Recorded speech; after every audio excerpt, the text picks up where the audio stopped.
Hi friends, உங்கள் வீட்டு தோட்டம் எப்போதும் பூக்களால் நிறைஞ்சு கண்ணுக்கு குளிர்ச்சியாக இருக்கணுமா? அப்போது இந்த டெக்கோமா செடி தான் சிறந்த தீர்வு. குறைந்த பராமரிப்பில் வருடம் முழுவதும் பூக்கள் கொடுக்கும் இந்த செடியை எப்படி வளர்க்கணும், என்ன உரம் கொடுக்கணும்னு இந்த வீடியோவில் முழுமையாக பார்க்கலாம். வீடியோவை கடைசி வரைக்கும் பாருங்கள். இந்த செடியோட தாவரவியல் பெயர் டெக்கோமா ஸ்டென்ஸ். பொதுவான பெயர் தங்க அரளிங்க.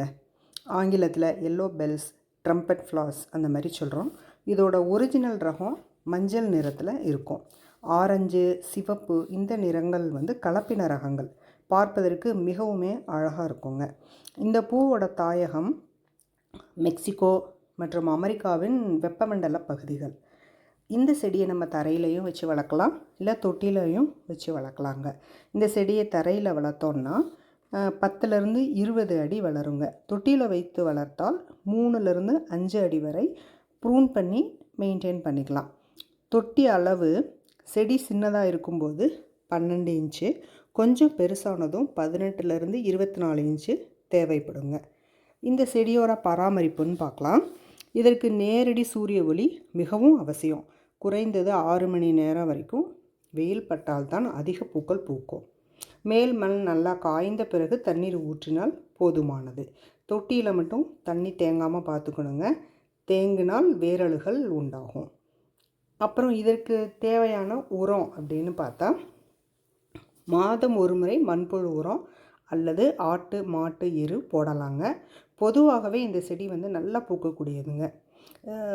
இதெல்லாமே போட்டும் அது பூக்கலை அப்படின்னா, உங்கள் செடி எப்படி சரியான பூக்கலைன்னா வாழைப்பழ தோல் கரைசலை கொடுக்கலாங்க. அதில் பொட்டாசியம் சத்து நிறைய இருக்குது. ஸோ அதனால் இந்த கரைசல் நல்லா பூக்கிறதுக்கு கொஞ்சம் உதவியாக இருக்கும். இந்த செடி வருடம் முழுவதுமே பூக்கும் தன்மையுடையதுங்க. குறிப்பாக கோடைக்காலம் மற்றும் மழைக்காலங்களில் அதிகமாகவே பூக்கும்.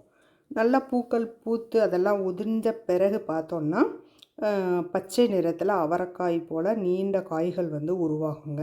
இது காஞ்ச உடனே அதுக்குள்ளே விதைகள் இருக்கும். ஸோ இந்த விதைகள் மூலமாக நாம் இந்த செடியை பெருக்கலாம், அல்லது ஸ்டெம் கட்டிங் மூலமாகவும் பெருக்கம் பண்ணலாங்க. அப்படி ஸ்டெம் கட்டிங் மூலம் பண்ணுனா அந்த ஸ்டெம் ஒரு பென்சில் அளவுக்கு தடிமன் உள்ளதாக இருந்தால் போதுமானதுங்க. அப்புறம் பூக்கள் நல்லா பூத்துருச்சு. அடுத்து என்ன பண்ணலான்னா, இதை பூத்து முடிஞ்ச உடனே செடியை கொஞ்சம் ப்ரூன் பண்ணி விடணுங்க. அப்படி பண்ணும்போது அதிக பக்க கிளைகள் வளர்ந்து அடர்த்தியான செடியாக வளரும். அப்போது அதுக்கு நெக்ஸ்ட் டைம் பூக்கும்போது இன்னமும் நிறையா பூக்கள் பூக்குங்க. இந்த செடிக்கு நோய் தாக்குதல் அப்படின்னு பார்த்தா, அஸ்வினி பூச்சி மற்றும் மாவு பூச்சி தாக்குதல் வருவதற்கு வாய்ப்பு இருக்குங்க. அதுக்கு வேப்பெண்ணெய் கரைசலை தெளித்து கொஞ்சம் கட்டுப்படுத்தலாம். எனக்கு இந்த செடியில் மாவு பூச்சி தாக்குதல் நிறைய வருங்க. நான் மீனமிலம் ஸ்ப்ரே பண்ணுவேன். சம்டைம்ஸ் அதுவும் கேட்கல அப்படின்னா நல்லா ப்ரூன் பண்ணி விட்டுருவேங்க. இல்லைன்னா அது எல்லா செடிக்கும் ஈஸியாக பரவிடும். ஸோ ப்ரூன் பண்ணிவிட்டு மறுபடியும் நான் ஒரு தடவை மீனாமிலம் ஸ்ப்ரே பண்ணினேன்னா அதுக்கப்புறம் நல்லா லீவ்ஸ் ஃப்ரெஷ் ஆகி நல்லா பூக்கள் நிறையா வருங்க. அப்புறம் இந்த செடியோட இலைகள், அதாவது மஞ்சள் நிறத்தில் பூக்கக்கூடிய அந்த டெக்கோமா செடி இருக்கு இல்லையா, அந்த செடியினுடைய இலைகள் பாரம்பரிய மருத்துவத்தில் சர்க்கரை நோயை கட்டுப்படுத்த பயன்படுத்தியிருக்காங்க.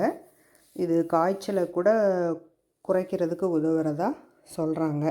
ஆனால் சரியான மருத்துவரினுடைய ஆலோசனை இல்லாமல் இதை நம்ம உட்கொள்ளக்கூடாதுங்க. இந்த செடியினுடைய பூக்கள் ரொம்பவுமே நல்லா அழகாக நிறைய அட்ராக்டிவ் கலர்ஸில் இருக்கனால நல்ல தேனீக்கள் மற்றும் வண்ணத்து பூச்சிகள் இதெல்லாம் ஈர்க்கக்கூடிய ஒரு தாவரமாக இருக்குது.